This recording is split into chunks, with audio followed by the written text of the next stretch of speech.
জনসংখ্যার অনুপাতে রাজ্যের ব্লাড ব্যাংকগুলিতে 40,000 ইউনিট রক্ত সবসময় মজুত রাখার উপর গুরুত্ব দিলেন মুখ্যমন্ত্রী ডাক্তার মানিক সাহা।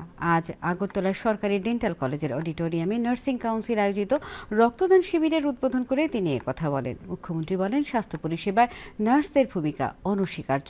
2025-26 অর্থ বছরে রাজ্যে 44,309 ইউনিট রক্ত সংগ্রহণ হয়েছে। এদিনের শিবিরে 65 জন নার্সিং অফিসার রক্তদান করেছেন। তিনি বলেন, রক্তের কোনো জাত ও ধর্ম নেই।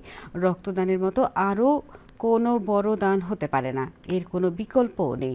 আন্তর্জাতিক সেবিকা দিবস উদযাপনের অঙ্গ হিসেবে অনুষ্ঠিত রক্তদান শিবিরে অন্যান্যদের মধ্যে ছিলেন স্বাস্থ্য সচিব কিরণ গিত্তে, স্বাস্থ্য অধিকর্তা দেবশ্রী দেববর্মা, নার্সিং কাউন্সিলের রেজিস্ট্রার রেবেকা ডালং প্রমুখ।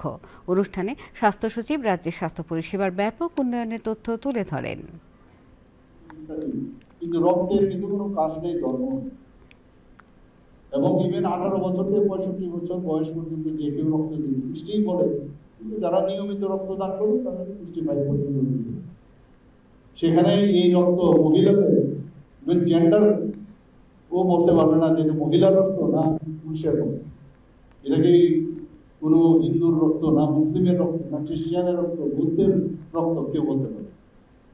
আমি সব জায়গায় এই কথাটা বলি, রক্তের মাধ্যমে আমাদের যে সবাইকে আমরা আলটিমেটলি সেটা কিন্তু রক্তের মাধ্যমে তার পরিচয় করা। আমরা জানি যে যারা পুরুষ মানুষ যারা তারা বছরে অন্তত 3 বার রক্ত দিতে পারে, ওয়ান্স ইন এভরি 3 মান্থ। আর মহিলারা যারা আছে 4 মাস পর পর, বছরে 4 বার